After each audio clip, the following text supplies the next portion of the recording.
un pasteur et docteur Yves-Marius Boussouabou-Kambal, leader du ministère Alliance internationale des missions d'évangélisation, doyen de l'International Campus Chrétien École de la foi, qui forme les étudiants pour l'obtention d'un certificat ou une licence en théologie pratique.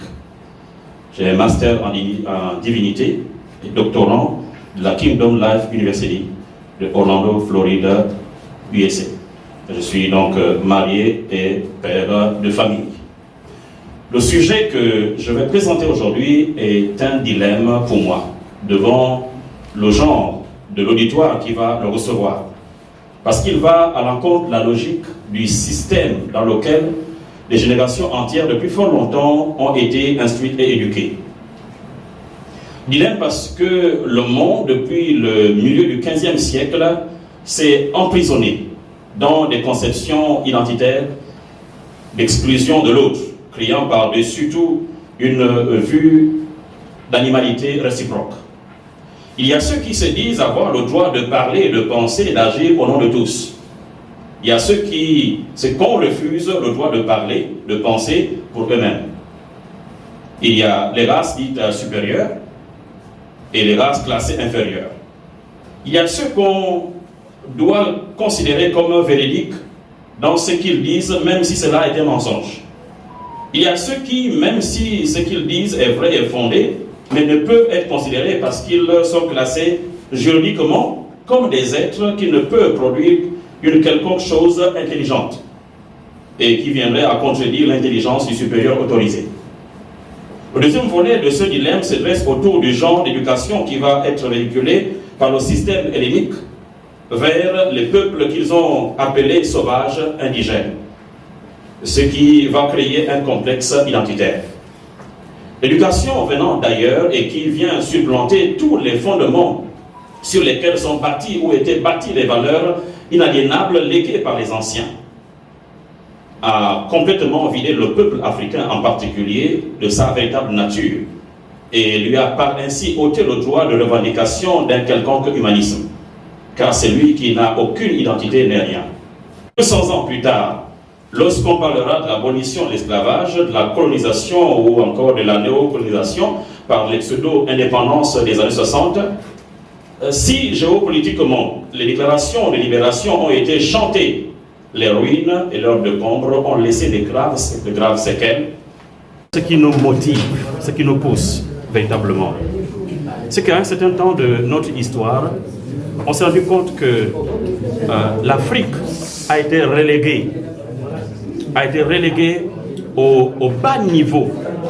Et en plus de cela, tout ce qui est arrivé ne contribue pas à élever ou à relever cette Afrique-là humiliée. Et Dieu, moi je suis pasteur, Dieu m'a conduit au travers de la Bible. J'étais en train de lire un jour le livre de Ésaïe 19, et là je vois que Dieu a un autre regard sur l'Afrique. Dieu regarde l'Afrique comme un peuple qui est là pour la souveraineté, autrement dit pour la bénédiction du monde. Et là je commençais à pleurer, je dis non mais on a toujours pensé que cette Afrique est une Afrique maudite. Mais comment se fait-il que Dieu a un autre regard? Alors j'ai cherché, et quelles sont les sources et la force qui a été antiquement parlant de l'Afrique?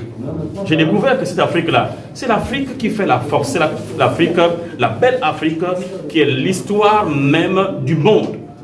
Donc, pour quelle raison est-ce que les enfants africains, pour quelle raison est-ce que nous, en tant qu'Africains, nous resterons toujours derrière les autres? Il faut qu'on se lève pour notre identité, faire valoir qui nous sommes. Qui nous sommes. Pas écraser les autres, mais être pris à la même valeur que tout le monde. Et faire valoir notre culture. Faire valoir nos coutumes qui sont aujourd'hui méprisées. Permettez que je dise qu'il y a des choses, quand on regarde, on pleure. On pleure parce que notre beau continent, pas seulement le Gabon dans lequel nous sommes, mais notre beau continent ne pèse pas grand. Pourtant, c'est là où il y a tout, telles que les richesses et autres. Je ne viendrai peut-être pas dans ce sens-là. Je souhaiterais la thématique que j'ai abordée aujourd'hui sur le peuple africain qui sont les Hébreux. j'ai découvert dans la Bible que Abraham, Isaac et Jacob et les 12 tribus d'Israël ne sont pas allés dans la Palestine, mais ils sont descendus en Afrique. Et qu'il y a tellement de preuves scientifiques qui ont démontré finalement que cette Afrique-là a été habitée par le peuple hébreu et qui est parti en esclavage. Les scientifiques ont aussi prouvé par rapport à la génétique que les esclaves qui sont partis de là-bas étaient hébreux.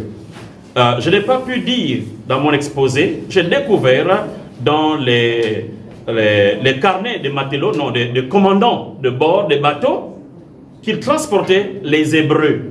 Or, les Hébreux qui ont été transportés, mais c'est les Noirs qui sont partis aux États-Unis. C'était pas des Blancs, c'était des Noirs. La transatlantique, 1441, l'esclavage, et 1800. Donc, c'est pendant ce temps-là, 400 ans d'esclavage, ce sont les Hébreux. Ils étaient quoi? Ils étaient noirs. D'où venaient-ils? Ils venaient d'Afrique, d'Angola, ils venaient du Bénin, ils venaient donc de la Sénégambie, de la Côte d'Ivoire, ils venaient du Gabon, ils venaient du Congo. Et le Gabon particulièrement a été un grand port négrier. D'où Luango. Là encore, peut-être prochainement, nous parlerons de grands ports Luango, là où les gens sont partis. Le peuple bantou, géographiquement donc situé depuis le milieu du Cameroun, en descendant, donc on passe par le Gabon, Congo, Zaïre, Ouganda, jusqu'en Namibie, non pas Namibie, Afrique du Sud, voilà. C'est toute cette partie-là du milieu de l'Afrique subsaharienne, Afrique de l'Ouest subsaharienne, jusqu'en Afrique du Sud. C'est tout un grand peuple, ils ont fondé beaucoup de royaumes, mais tous sont bantous. Pour la petite histoire, je me retrouve en Afrique du Sud et je demande à un Zoulou comment on dit, par exemple, la viande. Il dit c'est Nyama. Nyama, c'est pour nous, c'est la même chose. Et Zoulou, ça veut dire Djoul. Parce que les Zoulous ont toujours dit qu'ils viennent d'en haut. C'est pourquoi ils ont dit nous sommes Zoulous. Djoulou, pour nous, c'est Odjoul, le ciel. Donc c'est la même langue et nous bénissons. Par exemple, Quenz Mikal, donc un linguiste gabonais, qui a fait une étude dans ce sens-là sur la migration donc bantou.